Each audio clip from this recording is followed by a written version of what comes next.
Nueva España. Finales del siglo XVI.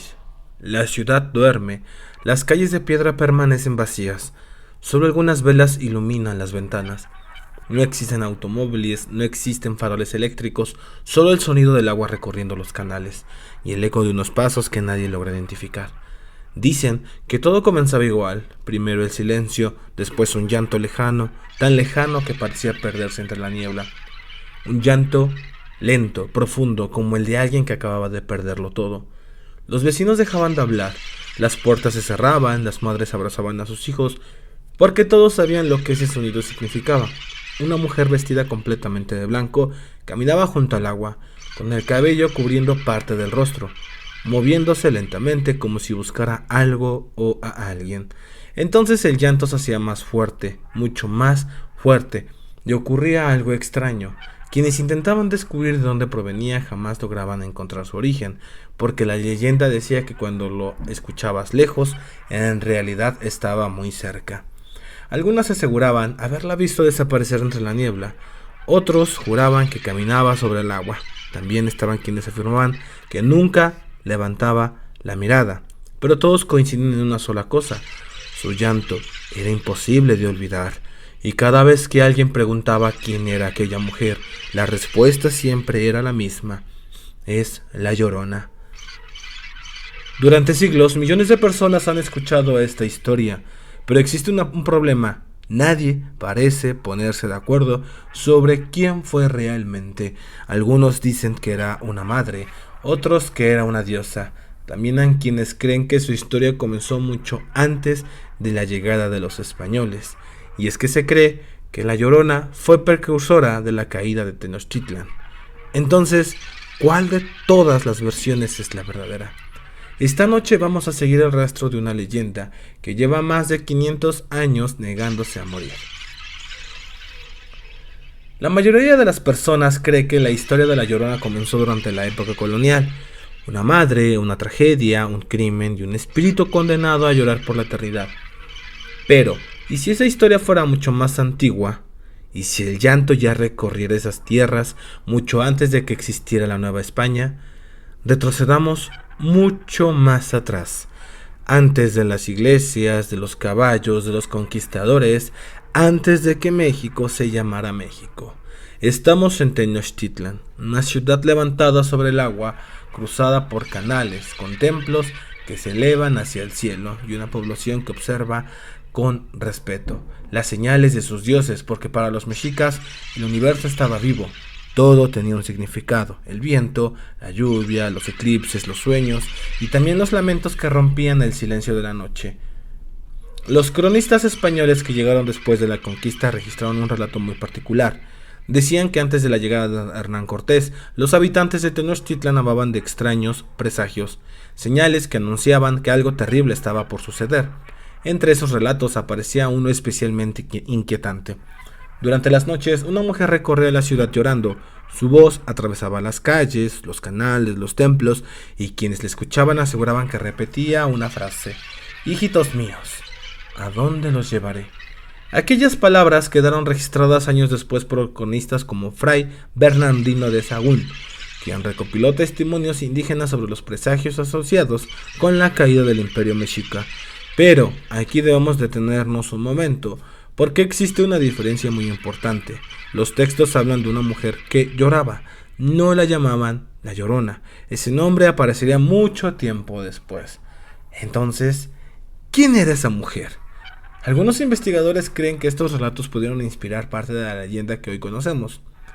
Otros consideran que la relación fue construida siglos después, y esa diferencia es importante, porque una cosa es un relato registrado en fuentes históricas y otra la interpretación que generaciones posteriores hicieron de él. Entre las figuras que suelen relacionarse con estos relatos aparece una deidad conocida como Cihuatcoatl. Su nombre puede traducirse como mujer serpiente, pero no era un monstruo ni un fantasma, era una figura compleja dentro de la cosmovisión mexica, asociada con la maternidad, el parto, la protección de las mujeres y en algunas tradiciones con la guerra y los malos presagios. Se decía que Cihualcoatl podía aparecer durante la noche vestida con ropas blancas, caminando cerca del agua lanzando lamentos, no porque buscara asustar a las personas, sino porque anunciaba tiempos difíciles para los mexicas. Los dioses no siempre hablaban con palabras, a veces hablaban mediante señales y un lamento en mitad de la noche podía ser una de ellas. Sin embargo, debemos ser cuidadosos, no existe evidencia histórica que demuestre que Cihuatcoatl y la Llorona sean exactamente la misma figura.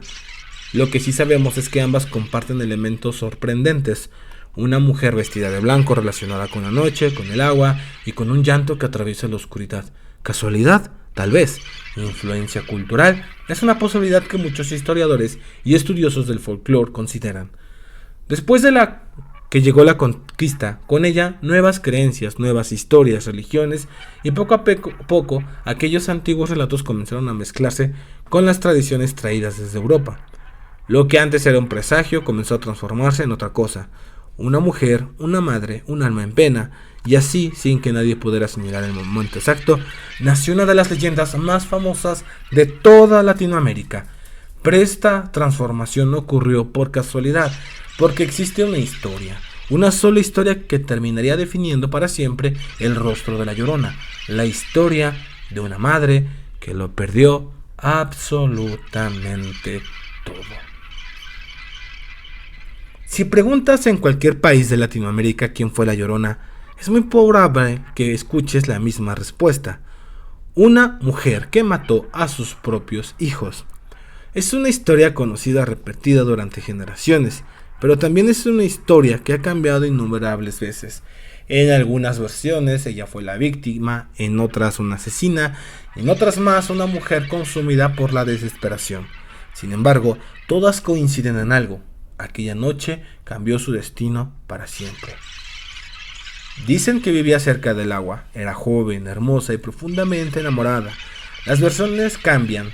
El nombre del hombre, algunas hablan de un conquistador español, otras de un hacendado, incluso hay relatos donde jamás se menciona quién era. Lo único que importa es que prometió quedarse y un día se marchó. Al principio ella esperaba su regreso, los días se convirtieron en semanas, las semanas en meses y los meses en años, hasta que una tarde lo vio nuevamente, pero ya no estaba solo, caminaba tomado de la mano de otra mujer y junto a ellos iban sus nuevos hijos. Hay dolores que las palabras no alcanzan a describir. La leyenda dice que aquel fue uno de ellos. La mujer sintió que había perdido todo, no solo al hombre que amaba, también el futuro que había imaginado, el hogar que nunca existió y la vida que jamás tendría, y fue entonces cuando ocurrió lo impensable. Con sus hijos tomados de la mano caminó hasta la orilla del río. Nadie sabe qué pensaba, nadie sabe si dudó, porque las leyendas guardan silencio justo en los momentos más importantes. Solo cuentan que el agua comenzó a cubrir sus pies, después sus rodillas y finalmente el llanto de los niños desapareció entre la corriente. Cuando todo terminó, el silencio fue aún más insoportable.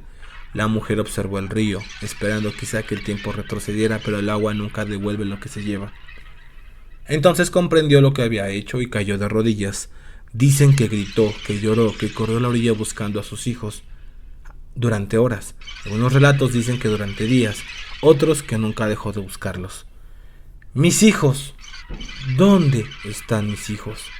Ese grito, según la leyenda, fue el último sonido que escucharon quienes vivían cerca del río aquella noche.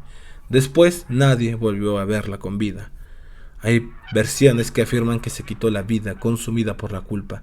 Otras dicen que murió de tristeza. También existen relatos donde desaparece sin dejar rastro. Ninguna puede comprobarse y probablemente esa sea la razón por la que la historia sobrevivió, porque cada generación pudo imaginar su propio final. Con el paso de los años la mujer dejó de tener nombre. Ya no importaba quién había sido, solo importaba lo que hacía caminar, llorar, buscar cada noche junto al agua. Porque aquí ocurre algo fascinante. Si observamos con atención, la historia deja de parecer un relato sobre un fantasma.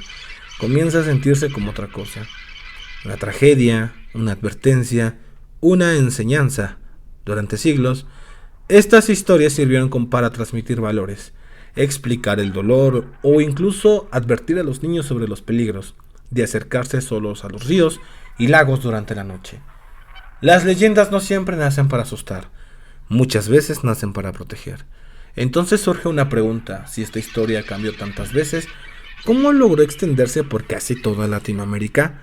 ¿Por qué en México, Guatemala, Colombia, Venezuela, Perú y otros países todos conocen a La Llorona, aunque ninguno la cuente exactamente igual? La respuesta es mucho más sorprendente de lo que imaginas. Las leyendas normalmente mueren donde nacen, pertenecen a un pueblo, a una región, una cultura, pero La Llorona hizo algo muy diferente: cruzó fronteras, cambió de idioma, cambió de nombres y terminó convirtiéndose en una de las historias más conocidas de toda América Latina. La pregunta es: ¿cómo lo logró? Durante los siglos XVI y XVII, las historias viajaban igual que las personas. No existían periódicos modernos, ni la radio, mucho menos internet. Las leyendas cruzaban montañas, desiertos y selvas. En la memoria de quienes las contaban, un comerciante podía narrarla en un pueblo, un sacerdote podía repetirla en otro, una familia enseñársela a sus hijos y esos hijos volver a contarla años después. Así, una historia nunca permanecía igual. Cada persona añadía un detalle, cada comunidad cambiaba un final y poco a poco la leyenda comenzaba a transformarse. En México, la leyenda de La Llorona suele caminar cerca de ríos. Su lamento es una advertencia, un sonido que anuncia desgracias. Muchos la imaginan vestida completamente de blanco, con el rostro oculto por la oscuridad, buscando eternamente a sus hijos, pero basta cruzar una frontera para que cambie la historia. En Guatemala, algunas versiones cuentan que aparece cerca de barrancos y caminos solitarios. No siempre busca a sus hijos. A veces su presencia no es una tragedia. Otras es el castigo para quienes regresan tarde durante la noche. En Colombia existen relatos donde su figura se mezcla con otras leyendas regionales. Hay quienes dicen que protege ciertos lugares, otros que castiga a quienes abandonan a su familia. La historia cambia, pero el llanto permanece. En Venezuela, algunas versiones la describen recorriendo los llanos. Su voz puede escucharse durante la madrugada y ocurre algo curioso. Dicen que cuando el llanto parece escucharse muy cerca, en realidad está lejos, y cuando parece venir desde la distancia, podría encontrarse unos cuantos pasos. Una idea que también aparece en relatos mexicanos. En Perú, en Ecuador, en El Salvador, en Honduras, en Bolivia, la historia vuelve a cambiar. Algunas veces la mujer perdió a sus hijos, otras fue traicionada, en ciertos lugares ni siquiera tuvo hijos. Pero siempre existe un elemento que permanece intacto: el agua, la noche y el llanto. ¿Por qué? ¿Por qué culturas diferentes terminaron imaginando casi la misma mujer? Los especialistas en folclore tienen una explicación interesante. Las leyendas no son fotografías, son organismos vivos, cambian para adaptarse a las personas que las cuentan. Por eso la Llorona nunca fue exactamente la misma, porque nunca perteneció a un solo país, terminó perteneciendo a todos. Pero existe algo aún más fascinante. Si observamos todas las versiones, descubrimos que ninguna intenta explicar únicamente la existencia de un fantasma. En realidad todas hablan del mismo sentimiento: la pérdida, la culpa, el arrepentimiento, el duelo, el miedo de perder a quienes más amamos. Y quizá esa sea la verdadera razón por la que la leyenda sobrevivió. No porque todos creyeran en el espíritu, sino porque todos entendían su dolor. Los historiadores creen que la fuerza de la Llorona no está en demostrar que una mujer caminó realmente junto a un río. Está en la capacidad que tuvo la historia para adaptarse a cada cultura sin perder su esencia. Una madre, una pérdida, un llanto y una búsqueda que nunca termina. Después de cientos de años, nadie puede señalar un único lugar donde nació la Llorona, porque dejó de pertenecer a una sola ciudad, a una sola época, a una sola persona. Ahora pertenece a la memoria colectiva de un continente entero, y cuando una historia alcanza ese nivel ya no importa si ocurrió realmente, importa lo que provocan quienes la escuchan. Pero aún queda una pregunta: si cada país cuenta una versión diferente, ¿existe algo que todas tengan en común? Más allá del llanto, más allá del río, de la mujer vestida de blanco, tal vez el verdadero origen de la Llorona nunca estuvo en un fantasma, sino en algo mucho más cercano, mucho más humano: el miedo a vivir con una culpa que jamás podrá desaparecer. Al principio de este documental te conté la historia de una mujer que caminaba sola junto al agua. Nunca vimos su rostro, nunca supimos su nombre, y quizá eso fue lo más importante. porque después de 500 años seguimos sin saber quién fue realmente la Llorona. ¿Fue una madre consumida por la culpa? ¿Un antiguo presagio de los pueblos mesoamericanos? ¿Una historia creada durante la época colonial? ¿O simplemente una leyenda que cambió con cada generación? La respuesta es que probablemente nunca lo sabremos, y tal vez eso es precisamente lo que la mantiene viva.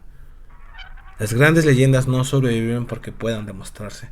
Sobreviven porque hablan de emociones que nunca desaparecen: la culpa, la pérdida, el arrepentimiento, el miedo a quedarse solo, el dolor de perder aquello que más amamos. Esos sentimientos existían hace 500 años, existen hoy y probablemente seguirán existiendo dentro de otros 500 años. Por eso cada generación encuentra una nueva forma de contar la misma historia. Cambian los nombres, cambian las ciudades, cambian los protagonistas, pero el llanto permanece. Hay algo curioso: si observas las grandes leyendas del mundo, descubrirás que casi todas hablan de lo mismo. En Japón, Kuchisake o Ana pregunta: ¿soy hermosa? En Irlanda, las Banshees anuncian la muerte con su lamento. En América Latina, una mujer busca eternamente a sus hijos. Las historias son diferentes, pero el origen parece ser el mismo: la necesidad humana de explicar aquello que nos duele. Y quizá esa sea la verdadera función de las leyendas: no demostrar que existen fantasmas, sino dar forma a emociones que resultan demasiado grandes para explicar con palabras. Durante siglos, la Llorona también cumplió otro papel. Muchos padres lo utilizaban para advertir a sus hijos sobre los peligros de acercarse solos a los ríos durante la noche. Otros la contaban para enseñar el valor de la familia. En algunos pueblos servía como recordatorio de que ciertas decisiones pueden perseguirnos toda la vida. Las leyendas no solo asustan, también educan, advierten, conservan la memoria de una comunidad y transmiten aquello que una cultura considera importante. Pero hay una última pregunta: si mañana dejáramos de contar la historia de la Llorona, ¿desaparecería? Quizás sí, quizá no. Porque las leyendas nunca mueren de un día para otro, se transforman, esperan, cambian de nombre y regresan bajo otra forma. Así ocurrió con los antiguos relatos mesoamericanos. Así ocurrió durante la colonia y así sigue ocurriendo hoy. Tal vez la próxima vez que escuches un ruido extraño junto al agua no pienses inmediatamente en un fantasma. Pienses en todas las personas que durante siglos escucharon esa misma historia. En los abuelos que la contaron alrededor del fuego, en las madres que la susurraron para proteger a sus hijos, en los viajeros que la llevaron a un pueblo a otro. Y comprenderás que el verdadero poder de la Llorona nunca estuvo en aparecer durante la noche, estuvo en lograr que millones de personas jamás le olvidaran. Al principio de este episodio, escuchamos un llanto. Nunca descubrimos de dónde venía y quizá ese era el punto, porque algunas historias no buscan responder preguntas, buscan asegurarse de que nunca dejemos de hacerlas. Así es que, comunidad, esto fue Parálisis. Si el video te gustó, deja tu like, coméntalo, comparte con tus amigos. De esta manera tú me ayudas a llegar a más personas. Aquí no perseguimos fantasmas, perseguimos las historias que los crearon. Porque detrás de cada leyenda hay una cultura, una tragedia y una verdad sobre la naturaleza humana. Nos vemos en la próxima oscuridad.